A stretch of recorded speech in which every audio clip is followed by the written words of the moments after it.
meu querido presidente dessa sessão, excelentíssimo deputado Vieira da Cunha, excelentíssimo senhor presidente nacional do PDT, senhor secretário executivo representando o governo do Rio Grande do Sul, demais colegas presentes aqui. Para mim é muito difícil falar de Leonel Brizola sem me emocionar. A respeito da legalidade, esse movimento tão importante para a história do Brasil, muitos já falaram aqui, quase tudo já está colocado nos livros de história. Eu subo essa tribuna hoje para dar um testemunho de quem teve a oportunidade de conviver durante 18 anos no PDT ao lado de Brizola, até em momentos difíceis. Vossa Excelência, inclusive, tomou conhecimento de um desses momentos mais difíceis pelo telefone. À véspera da sua morte, no seu apartamento, fomos visitar Brizola, eu, a minha esposa Rosinha, então governadora, a minha filha Clarissa e o senhor Carlos Lupe, o ex-governador do estado Moreira Franco, e Fernando Lopes. E o assunto que nós estávamos tratando naquele dia era um grande entendimento nacional para trazer a candidatura de Brizola à Prefeitura do Rio de Janeiro com o nosso apoio. Rosinha era governadora do estado, minha esposa. Acertamos tudo, foi uma noite maravilhosa. Ele ainda brincou comigo, né? Você vê, garotinho, eu nesta idade sendo tratado por um pediatra. O médico que estava cuidando dele era um pediatra. Ele com aquele soro na veia. E então minha filha notou uma coisa interessante. Disse assim: pois é, não é sempre que a gente consegue reunir tantos governadores juntos. Está aqui papai e mamãe, Moreira Franco e o senhor, os quatro. Deixa eu tirar uma foto. Ele sentou na cama, passou a mão no cabelo, estava de pijama. Nós conhecíamos Brizola, uma pessoa sempre muito reservada. Na hora que Clarissa foi clicar, ele disse: não, Clarissa, vamos tirar a foto amanhã, quando nós vamos assinar aqui o nosso entendimento e preparar a volta do garotinho para o PDT. E quando nós estávamos ainda na parte da manhã, recebemos um telefonema dizendo que ele havia sido internado e na parte da tarde veio a falecer. Eu conheci dois Brizolas. Um dos livros, minha formação na clandestinidade pelo Partido Comunista Brasileiro e depois pelo PT, fui formado com uma imagem do Brizola, de um político populista, de um político que usava os movimentos sociais. Essa era a imagem que nós tínhamos. Até que um dia eu conheci um outro Brizola, no centro da minha cidade, inaugurando uma placa em homenagem a Campos, que foi a primeira cidade da América Latina a ter energia elétrica. Quem me apresentou esse outro Brizola foi Adão Pereira Nunes, um médico comunista, amigo de Brizola, e disse: você não conhece o Brizola dos livros não é esse Brizola que você pensa, venha cá. E me apresentou Brizola. E eu confesso aqui que foi amor à primeira vista. Nessa época eu era dirigente do PT na minha. Eu era dirigente do PT na minha cidade, pedi para me retirar do PT, ingressei no PDT, e pelo PDT eu fui deputado estadual, 2 vezes prefeito de Campos, 2 vezes candidato ao governo do estado, uma em 94, quando perdi no segundo turno, e a outra em 98, quando me elegi governador. Aliás, em 98 há uma história interessantíssima, que eu queria que ficasse registrado nos anais dessa casa. Eu havia sido eleito prefeito em 1997, pelo PDT, e teria que cumprir um mandato de 4 anos. Quando eu estava com 7 meses de mandato, minha secretária na prefeitura me disse: o doutor Brizola está no telefone e quer conversar com você. Eu disse: pois não. E ele, com aquele jeito convencedor, disse: olha, nós estamos aqui reunidos, eu, o Lula, o Cibiles, o Rafael, o Zé Dirceu, e eu, em nome do Brasil, vou aceitar ser vice do Lula, a chamada chapa Lula-Brizola. Porém tu, garotinho, guri, ele me chamava de guri, porém tu, guri, vai ter que ser candidato a governador. Eu digo: de novo não, eu tenho que renunciar 3 anos de prefeitura, renunciar para concorrer com outro que era franco favorito, que era o César Maia, tinha 54% das pesquisas, eu estava em Campos, no interior. E aí eu me lembro de uma coisa que Brizola me falou, que eu nunca vou esquecer: as coisas grandes não cabem nas pequenas, mas as pequenas cabem nas grandes. Diz: governador, traduz. Ele disse: Campos cabe no Brasil, mas o Brasil não cabe em Campos. Tu tens que largar a prefeitura em nome dessa aliança que eu estou fazendo com Lula. Mas como é que eu vou explicar isso ao povo? E ele disse: façamos um plebiscito. E 90 mil pessoas na cidade de Campos votaram por ideia do Brizola para me liberar da prefeitura de Campos para ser candidato ao governo do estado em 98, quando eu me elegi governador do estado. Brizola era um homem genial, aprendi muito com ele, muito. Mas 2 coisas me marcaram e eu carrego no coração até hoje: o seu profundo amor pelo Brasil, nacionalista apaixonado.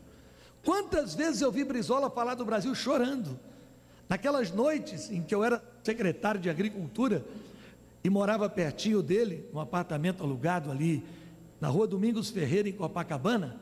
E Brizola tinha essa mania, ele perdia o sono, deputado Simão Cecim, e aí chamava os secretários para despachar 2 horas da manhã, 3 horas da manhã, e a gente ia para lá, e ao invés de despachar, ele começava a contar toda a sua história, lembrar dos episódios de Chimango, Maragato, de suas viagens. Brizola era extraordinário, então eu aprendi com ele o amor pelo Brasil. Naquelas madrugadas, eu vi Brizola falando da legalidade, chorando, seus olhos se enchiam de lágrimas, tamanho o seu amor pelo Brasil. E a outra coisa que eu não posso esquecer é o amor de Brizola pelo povo. A primeira vez que eu vi Brizola, eu ainda não era do PDT, e eu me impressionei muito. Foi quando nós inauguramos em CIEP, perto da minha casa, o CIEP Adão Pereira Nunes, que era meu conterrâneo, amigo de Brizola de exílio. E Brizola, no meio daquela multidão toda, escolheu uma garotinha, pegou, botou no colo, tirou uma foto com ela, e esta garotinha é a minha filha Clarissa. Esta foto ela tem guardada até hoje. Ela hoje é deputada estadual na cidade do Rio de Janeiro e não tira da sua cabeceira aquela foto quando ela tinha 2 anos de idade, inaugurando aquele CIEP nos braços de Leonel Brizola. Eu nunca vou esquecer, deputado Vieira da Cunha, outro episódio. Hoje Campos tem uma linda universidade, a Universidade do Norte Fluminense. Como essa universidade nasceu? pelo instinto de fazer de Brizola. Eu vinha com ele de uma reunião em Itapiruna, e ele, dentro do carro, disse assim: garotinho, eu sinto que está chegando a minha hora, meu governo está acabando. O que você acha que eu poderia imortalizar a minha passagem na região norte fluminense? Eu disse: uma universidade, governador. Uma universidade. Ele disse: será que dá tempo? Eu disse: não sei. Ele pegou o telefone, ligou na hora para o Darcy e disse: Darcy, eu estou aqui no carro com o garotinho, ele está dando a ideia de fazer uma universidade, dá tempo? Eu me lembro do que ele disse, que o Darcy falou, e que o Darcy depois confirmou para mim: basta vontade política e dinheiro. Ele disse: não, eu resolvo. Está lá hoje a UENF, a Universidade Estadual do Norte Fluminense. 2 meses depois, um grupo de cientistas, liderados pela professora e pelo professor Vanderlei, foram a campus. Eu cedi a sede da prefeitura para ser a primeira reitoria da universidade. Hoje ela é uma maravilha, hoje colocada entre as melhores universidades públicas do Brasil, formando os melhores técnicos de engenharia de petróleo. Quem fez? Brizola. Eu nunca vou me esquecer, e esse foi um momento muito difícil para mim, quando Brizola e eu tivemos um encontro no seu sítio, em Itaipava. 4 pessoas, eu, ele, Rosinha e Lupe. Eu estava voltando para o PDT. Quando nós chegamos, ele nos recebeu à porta, abraçou Rosinha, a quem ele considerava uma filha, me segurou com aquelas mãos enormes que ele tinha pelos ombros, e ficamos olhando um para o outro. E ele, mais uma vez, com os olhos cheios de lágrimas, disse: que bom que você voltou.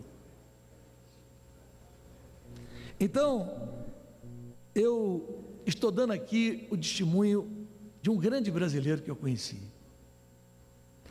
Talvez o homem público mais preparado para ser presidente desta república.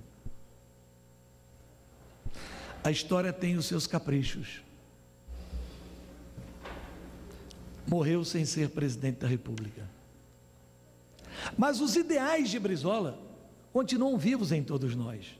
Quantas vezes eu subi já agora nesse mandato de deputado federal aqui para reafirmar o meu caráter trabalhista, nacionalista, e defender o pensamento desse grande brasileiro, Leonel Brizola.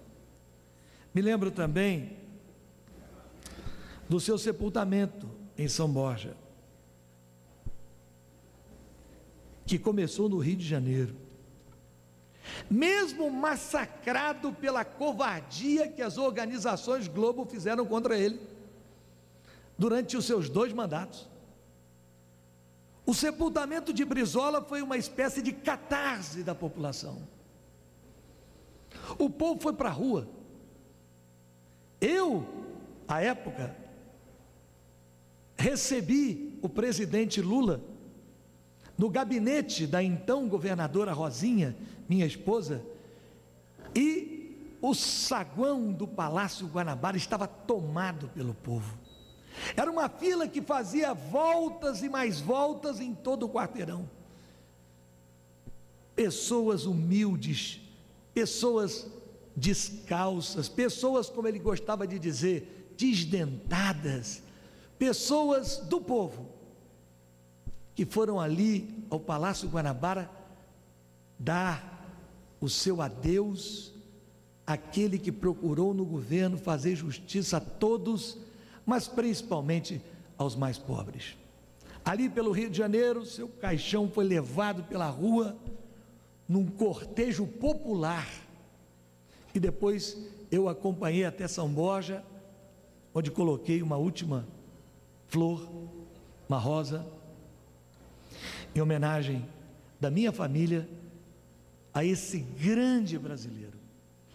Não se pode falar de legalidade sem falar de Brizola. não se pode falar de anistia sem falar de Brizola, não se pode falar de abertura sem falar de Brizola, não se pode falar em educação sem falar em Brizola, não se pode falar em Brasil, em nacionalismo sem falar em Brizola, não se pode falar em social-democracia sem falar em Brizola. Eu me lembro que ainda menino, Brizola me levou a uma reunião da Internacional Socialista e eu pude ver a admiração de François Mitterrand e de outros grandes líderes da Internacional Socialista por Brizola. Brizola não era um brasileiro respeitado no Brasil, Brizola era um brasileiro respeitado no mundo. E eu pude ver isso em vários encontros da Internacional Socialista, nos quais participei em companhia dele. Então, senhor presidente Vieira da Cunha, eu trago aqui, nesta tribuna, a saudação de muitos jovens que, à época, como eu, sonharam em ver um Brasil dirigido por um homem da estatura de Leonel de Moura Brizola. Este era o presidente que o Brasil precisava ter. Eu me lembro que um dos momentos mais difíceis para mim foi o segundo turno da eleição de 89. Brizola teve na minha cidade, eu era prefeito menino, eu tinha 29 anos, Brizola teve 85% dos votos e o Lula teve 5%. Aquela famosa reunião no Rio Centro, onde Brizola cunhou uma das suas grandes frases: vamos engolir o sapo barbudo. Eu e Rosinha chorávamos copiosamente. Como vamos votar agora? Foi muito difícil. Foi muito difícil para todos nós. Brizola era um gênio da palavra, apaixonado pelo povo, pelo Brasil, pelas coisas que fazia. Um dia, deputado Vieira da Cunha, o Brizola me telefonou, eu era secretário de Agricultura, e me disse assim: eu tenho um compromisso lá em Santo Antônio de Pádua, tu não quer ir comigo não? E nós pegamos o helicóptero, sempre pilotado pelo seu fiel escudeiro, comandante Maia, e partimos para Santo Antônio de Pádua. No meio do caminho, eu vinha contando a história para ele da luta dos trabalhadores rurais. Ele fez com que o helicóptero descesse no meio de um canavial, à beira da estrada, no pequeno município de Quissamã, onde alto nós vislumbrávamos um grupo de trabalhadores cortando cana, e ali nós levamos 40 minutos conversando com aqueles trabalhadores. Ele conhecia a alma do povo como ninguém. Eu poderia contar aqui 200, 300 histórias que convivi com Brizola nesses 18 anos em que fiquei no PDT, e nesta quase volta, que só não se concretizou, para minha tristeza, da minha esposa e dos meus amigos, porque Brizola veio a falecer. Então, a história se incumbirá de fazer justiça a esse grande brasileiro. Parte dessa justiça já vem sendo feita, mas ainda muito mais sobre Brizola, que somente o tempo irá mostrar. Há muito mais a respeito de Brizola que a história lá na frente irá revelar. E aí então o Brasil poderá ter a dimensão da perda que foi para a história do Brasil não ter tido um presidente com a coragem, com a autoridade política e moral, com o amor pelo Brasil e pelo povo brasileiro como Leonel Brizola. Muito obrigado, senhor presidente.